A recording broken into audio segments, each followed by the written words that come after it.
Hi, welcome to another episode of Paultre Power, Power System Design podcast on the latest in power and power design. I'm your host, Alix Paultre, and today I've got Eric Person and I've got Ong Tu from International Rectifier and Fairchild, respectively, but today they're wearing their hats as the co-chairs of the PSMA's Roadmap Committee. Isn't that right, gents? Welcome to the show. Welcome, Da. Well, thank you very much. We're PSMA Power Technology Roadmap, so let's get the power in there. That's true, the Power Technology Roadmap, because PSMA is the Power Supply Manufacturers Association, for those of you who forgot what the acronym meant. Eric. So this is our second time, my second time going through. Ong's been doing this for a few more years, and it's a biannual event. Every year we publish, every other year we publish the Power Technology Roadmap, and we'll talk a little bit about the content. Right. So, right off the bat, PSMA is a manufacturers association. You have a lot of interest in what's going on with the technology. But why a roadmap? I mean, why not just simply occasionally say, hey, this is what's going on, like a newsletter or something of that nature? Well, we have to, as an association for power supply manufacturers and so on, we need to figure out what is happening in the industry for in terms of components, in terms of technologies, in terms of architecture, so that our members can prepare for that. So what we do as a service to our members and to the industry in general is to prepare this roadmap every 2 years, like Eric said, to figure out what the key trends are, what the challenges are for the industry, and essentially bring everybody together as an association to address these problems. I think if you look back, at the start of the whole PSMA Power Technology Roadmap, you had like silver box power supply manufacturers, and you had passive component vendors, you had semiconductor vendors, and not necessarily everyone was talking to each other. And I think the key benefit of this consortium is to have cross-industry fertilization of ideas. So the people doing magnetics want to know what are the next trends in topologies and architectures. The people doing semiconductors want to know that the magnetics and passives will all be there. So I think that's one of the other key benefits, that you can get all this information together in one place in an unbiased way. It's not just one company's idea. It's an industry consortium.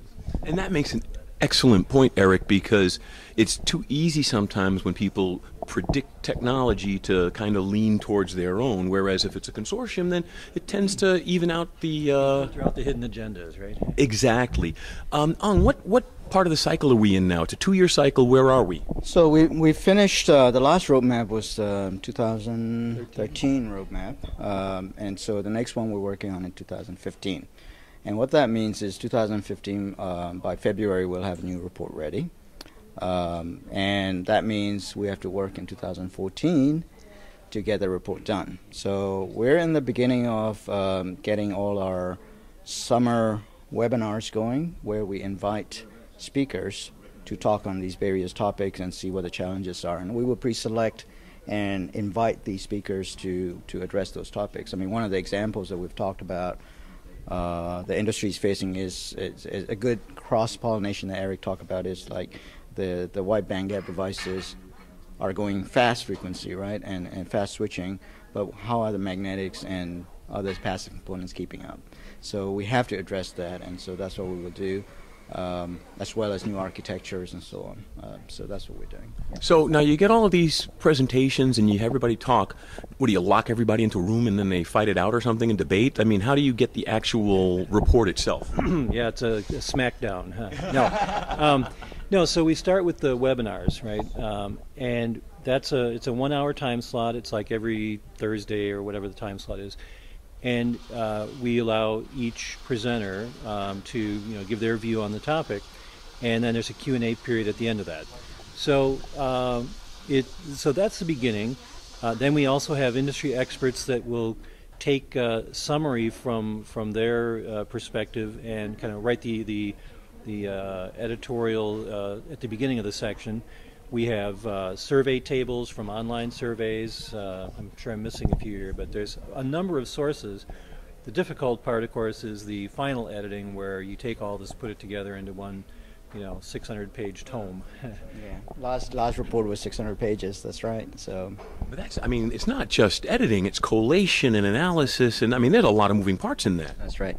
So the challenge part is to getting that done, and that takes a lot of time, as you said. But what it gives is the incredible history of every roadmap that we've done since 1993, I believe. We started the Power Technology Roadmap in 1993, started by Bob Freund of AT&T. And back then, it used to be done every 3 years. And due to our members' request, we've gone to every 2 years for the last 3 or 4 roadmaps. So that gives us perspective on what happened in the past, especially on power density, for example. And it's very interesting, right? So you have that history, and we have that history that you can't really find it anywhere else. So that's what power technology wrote. I would imagine it's almost archaeological, peeling through the layers of technology. Absolutely. Yeah, you can look back too at what was predicted, 2, 4, 6 years ago, and see, did that really come true or not? How did it pan out? Right. Actually, do you have some anecdotes for us of things that were really big and didn't turn out, or things that didn't seem big turned out to be big? It seems like the wide bandgap is certainly one where this prediction that it's going to take off hockey stick growth every few years, and I think like any brand new technology, it takes a little bit longer to commercialize than anyone expected. But we'll see what the predictions are this year. So, yeah. And the other one is, of course, digital power. Yeah. And that was, you remember, 10 years ago, digital power is very big, and we said it's going to take over the world. But looking back now, it did happen, and it was not a big splash, right? So people just started using it, and where it made sense. It wasn't going to take over everything, but yeah.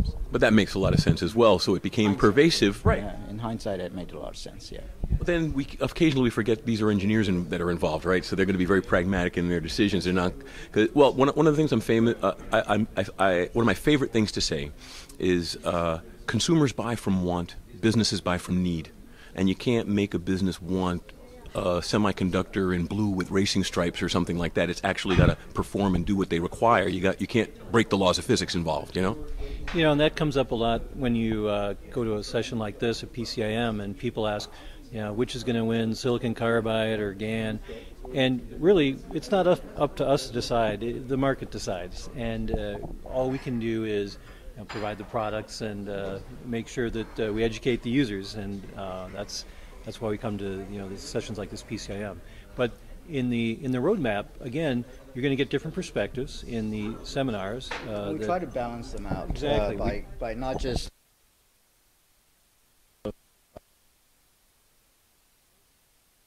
fair and balanced reporting, right? You guys should start doing what I do then, hey? Yeah, we can't compete with you. So, before we close out the episode, I'd like to ask each of you to just leave us with a last word for the audience.